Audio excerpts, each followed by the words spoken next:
Hi snooker fans, Curtis Braithwaite here for Dafasnooker.com. I'm in Preston at the Guildhall, so I thought I'll catch up with a good friend and snooker referee Leo Scullion to see how he's doing after a year back on tour. As a lot of you guys know, Leo battled back from cancer and he's doing exceptionally well. So we thought we'd catch up with him and just see how he's doing. So Leo, how are you, mate?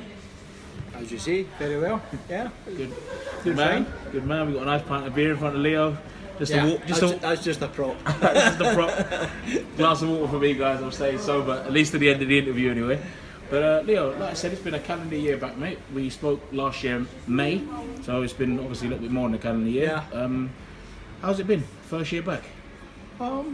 It's good. It's been really good.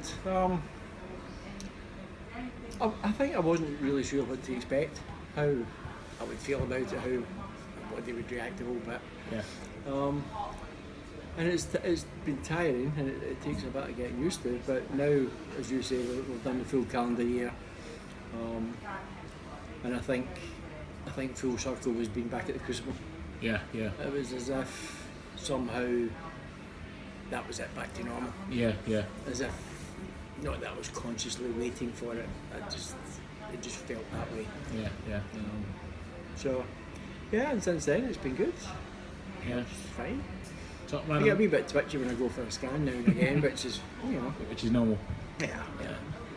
Something strange if I didn't, I think. Yeah, no, fully agree. No, top man. I mean, when we spoke last year, I said just before your first tournament back, so I mean, you were pretty nervous, wasn't you? Just getting back and just getting into the swing of things. Yeah. So like, what's been going through your mind basically around the table? Because I know the heat in the arenas and that, as we spoke about a few times, it's quite hot, isn't it? Yeah. And is it a little? Do you find it a little bit tiring sometimes, like when you're out for long days? I think. Yeah, it depends on the matches. I mean, if you happen to have a long match, then obviously you're in the arena for longer. Yeah. Today, particularly, was best of nines, so they're a wee bit longer anyway. Although it was a 5-0 result for my match today. Yeah. But it's, to be very honest, Curtis. Now, I'm not sure whether anything I feel is something to be worried about, or if it's, do you know what, that's it. Yeah. It's hot, it's sweaty, a lot of the guys are feeling the same, and it's got nothing to do with cancer. Yeah. I think it's still a wee bit of a mental thing. Every now and again I can have good days and bad days, but for the most part it's good. Yeah. As I say, a wee bit twitchy if I get a scan, but as far as what's concerned, I feel as though it doesn't really even enter my head. Yeah.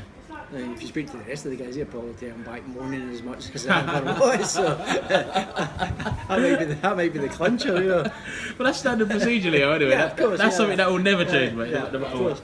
I think it's written in the referee's handbook somewhere. You must complain. Hey, it's standard procedure. Like I said. Anyway, the Scottish like a little complaint from time to time, anyway, don't they? Yeah, of course. Do you know what I mean? That's normal. Yeah. So, about tell us, what's life like as a referee on the road anyway? Like, what's it like for you guys? Because obviously, start with me working with Dafasnooker now, travelling to all tournaments. Like, it does become tiring. So, I wonder what it's like from your side of things now, just being at tournaments, concentration levels and that. It must be difficult for you guys. You might, in actual fact, do a bit more travelling than me. Yeah, I might well do. Yeah. But this is my first set of qualifiers since the World, and it is because when I'm back home, I try and keep active, try and keep a bit of fitness about myself, try and lose a wee bit of weight. Yeah. Because I'd got to the stage that I was the heaviest I'd ever been in. I don't like that. So, although I'm trying to keep active, I'm not doing that much. Yeah. So, this is, as I say, the first set of qualifiers I've done. And the first couple of days, it was like, oh, I remember this feeling. A bit of sore feet and stuff. Yeah. But it's long days, because even depending on the format for any particular event, generally speaking, we'll be doing 2 or 3 sessions. Yeah. And regardless of how that works out, you're still up in the morning and have a bit of breakfast, otherwise you don't eat. Yeah. You can slip into a situation where you don't eat. You need to make sure that you're sort of fed, so you're up anyway. Yeah. You'll say to the players, because you'll get up and you'll have interviews to do with certain players. Yeah. You need to be there at session Yeah, times. for sure. it's much the same. It can definitely drag over the day. I know, because like with us, we start the 10 o'clock session. Killing time. It is in between. Yeah, I'd much rather be refereeing than sort of say doing spare duties. I mean, there's stuff to be done. You need to check the lights and dries and all the water and all that sort of stuff. So you are busy doing things, but still the time goes quicker when you're refereeing, and it's more enjoyable. Correct, Carl. So, Leo, where do you enjoy refereeing? Do you enjoy refereeing in China? Do you enjoy refereeing more in the UK? Like, what venues are the ones that really excite you before you actually start a specific tournament? That's an interesting question. I think really the only one that really excites is the Crucible. The same as the players. It's maybe a bit unfair to other venues, but you get into a routine. Yeah. Refereeing in Glasgow in December last year was the fantastic. Scottish Open. Yeah. My hometown. Yeah. So that was fantastic. And doing the final was brilliant. Yeah. So there's different occasions make things special.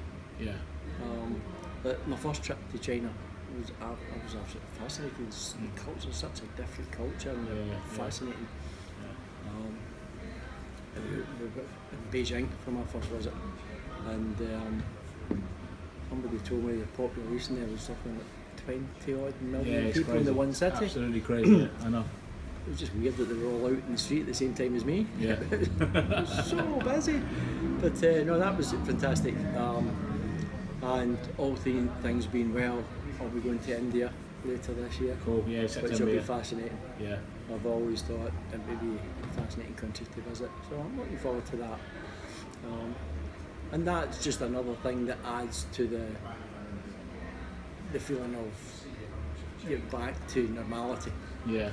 So the travelling and seeing so many different countries and different parts. Yeah. I mean, that's one thing about snooker. It really does take you around the world. I mean, obviously being around, obviously everyone knows my best friend's Kurt Mafflin, and been best mate for over 20 odd years and travelled so many countries with him. But when you actually look, when you sometimes sit back and look at the passports and see how many stamps you've been together, it's unbelievable. Like the amount of countries you've been to, China, Thailand, Belgium, Germany, just travel the world, and it's such a global game now. Yeah. I mean, surely you must have been proud, really proud, like with the home nations back, like you said, having that tournament in Scotland here. Because I know I spoke to a lot of the Scottish players, and that they were really delighted with the home nation. It's something that I was waiting to come back for a long while. It's been ages, isn't it, since having home nation tournaments like that? It's been quite a while since we've had a tournament in Glasgow. In Scotland, but I mean, it so happens that this one, the home nations was Glasgow. Prior to that was Glasgow as well. Yeah. A few years ago we were up in Aberdeen. Yeah. At the Aberdeen. That was the Grand Prix, was Conference it? Centre. So I mean, we love having snooker there.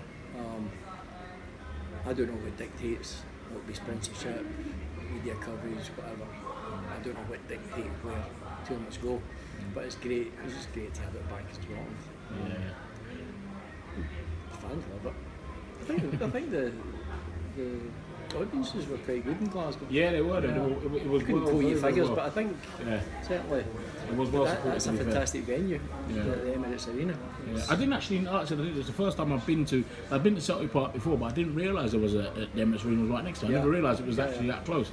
And also the Sir Chris Hoy Velodrome is part of the building. Yeah, I had no idea. And it was quite amazing, but the size of it as well surprised me. It's huge venue. I went to a cycling event there just before the Glasgow event. Yeah. It was the first time I've ever seen live cycling at the Velodrome. My God, these boys can travel. They're fit as ever. It was fantastic. It was really good to watch. Get quite excited. Yeah. No, that was awesome stuff, pal. Leo, let me ask you one last question. This question I've always wanted to ask you, because you've refed all the top players, watched all the top players. Who's actually your favourite player you like to watch? Who excites you? Just not just when you're refereeing them, but just excites you the way they approach the game, play the game. Do I have a favourite player, you mean? Yeah.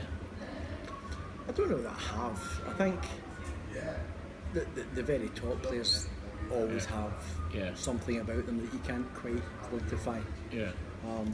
And I think I've said in another interview when Stephen Hendry was playing. Yeah. I used to love refereeing Stephen. Not more or less than anyone else, but just because it was Stephen Hendry. It's the aura he has, isn't it? He's 7 times world champion. And And I just felt that when he was introduced into whatever venue it was, and the venue really didn't matter, maybe the Crucible was special again because it's a Crucible, but when Stephen was introduced into a venue, I used to wonder what his opponent might be thinking. Because I felt as though he had that aura that I talk about. And the top players do, Selby, Murphy, Ronnie. They are, and you can't really explain what it is. It's just the way they are, the way they present themselves. And you just know that they could come out and sort of destroy anybody. Just blow you away. Equally, you know. It's hard to say because they're all top players, they're all fantastic players. And on any one given day, you know, the player who happens to be ranked, or pick a number, 64 let's say, could be the guy at number 10 or 12. Because you don't know what's going on elsewhere. That's right, You know, such a mental game, isn't it? They might have upset stomach that morning, so you don't know that. So, but kind of on their day, they're just a cut above, aren't they? Special players. And it's amazing that you mentioned about. It's the same in a lot of sports, isn't it? Yeah, it is. It's amazing you mentioned about like Henry and his aura, because I spoke to Marco Fu about this, and he said to me that when I asked Marco who he thought the greatest player was, he said to me, without a doubt, Henry. He said because Henry gave him a feeling in his chair that he should just go and get another job. He said that's the sort of feeling that Henry gave, and I couldn't stop laughing when he told me about it. He said honestly, he said Curtis, I played him sometimes, and I just thought to myself, he made me feel like. This is an amazing comment from a player as good as Marco. That's what I mean. Exactly. Do you know what I mean? It'd be interesting to hear what the other guys felt. I know they do from time to time sketches and analysis of what makes a great player. It's always the top players that discuss it. So it would be interesting to hear what they have to say. Yeah, I've asked quite a few. Asked Higgins, or Higgins told me that he was Ronnie. He just said to me that, look, he said, if you watch him play, he said, how can you tell me somebody's better than him? He said, but it's one of those, isn't it? I think it's one of these situations where you will never get a definitive answer because it's so subjective. And there'll be folk say Stephen Hendry, Ronnie Sullivan, John Higgins, Sean Murphy, Selby. You know, it's just down to who the fans all think they have their favourite player for whatever reason. And they might not even be able to explain why a certain person is their favourite player. But I don't think you'll ever get an answer to that one. Correct, mate. Leo, can I just touch on something else on the tour? What's your opinions on the influx of the Chinese players and basically the fact that nobody from the UK Isles are really pushing through, and the Chinese guys are really starting to really come to the fore, aren't they? A lot of these young Chinese players. What's your opinion on them? There's been quite a few here this week. Players who are certainly new to me. I don't really pay a huge amount of attention to sort of the means by which people qualify for the tour. I just turn up and as their referee. So I'm assuming that a lot of these guys have qualified through the various routes available to them, and they're now on their sort of beginning of a 2-year card. I know. Well, I'm going to assume the WPBSA have still got their academy in China, have they? Yes, they have. Yeah. Maybe the things are a bit organised, more organised, differently organised over there. I don't know. Again, I don't know. Is there a particular answer? Because you hear people always like to moan. So you hear people saying, "Well, snooker's not as popular as it used to be." How do you know that? I don't think that's the answer. But I think you're right. I mean, viewing figures. I mean, World Snooker will have viewing figures and all this. So that'll tell you well. And I don't really think that it's less popular than it used to be. No, I think snooker's in the best place it's been for years. And the job that Barry Owen's done, he's done a tremendous job with the sport. Like look at the number of tournaments in the prime that's available. Exactly. And now he's actually forced the players to be men now, as they call it, because at the end of the day there's no excuses anymore. You've got 20 tournaments a season now. If you can't make money now, there's a reason why you can't make money now. You know what I mean? And I think not that people were hiding behind cubes, that's probably the wrong word, but because now there's so many tournaments, people are forced now to really think, well, do you know what, if I have to be realistic now, if I can't make money now for 20 tournaments, then maybe I do need to look for another career, do you know what I mean? Well, I was watching something, Usain Bolt, there was a programme, I Am Bolt. I saw it, And he was having a chat. I think he was actually at home, and there was a whole crowd of people there, and they were talking about late developers in his sport. Yeah. And he said, name me someone who is a late developer and has become a champion. Yeah. And he said, no, there isn't one. No, there isn't one. No. Name me one. You can't. Individual sports, you never get them like that. No. You've either got it and it's there, and it just needs to be nurtured out of you, or you don't have it. It's simple as that. He's right. I think if you're a late developer, it's like you start off maybe 10 or 12, Yeah, and a late developer, you've made it by the time you're 18 or something. No, you're spot on. Not in your 20s. No, it just doesn't happen, does it? It doesn't happen like that. I mean, even if you look when people talk about players now, like people like Bingham who blossomed late in his career, we've all known Bingham's been a tremendous player for years anyway.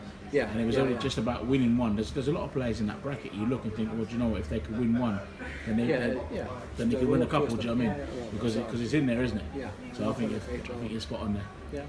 Spot on. And it could be the effect of having more events to play in. Yeah. Because I'm sure a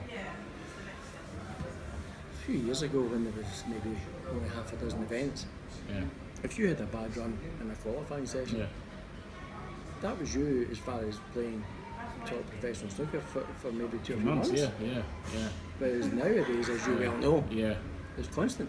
Yeah. So you have to be up, and maybe that's why. This is just probably raising the standard of people are pushed to practice more because there's more tournaments, more prize money available. It sort of gives you that incentive a bit more to work hard, doesn't it? I wonder if it is, are they practicing more, or are they just getting more match practice because they're playing matches? I don't know. Fair point, Players will be able to tell you that. Yeah, agreed. Well, look, Leo, I'm going to let you chill out and relax and have your pint now. Mate, I'll give you this pint back now, okay? But mate, like I said, as one of your friends, like away from snooker, mate, I'm just so delighted to see you back doing what you love the most. Yeah. And sincerely, all of us from Dafasnooker.com want to wish you the very best for the rest of the season, pal. Thanks very much. That's very kind of you. Cheers, Leo. Okay.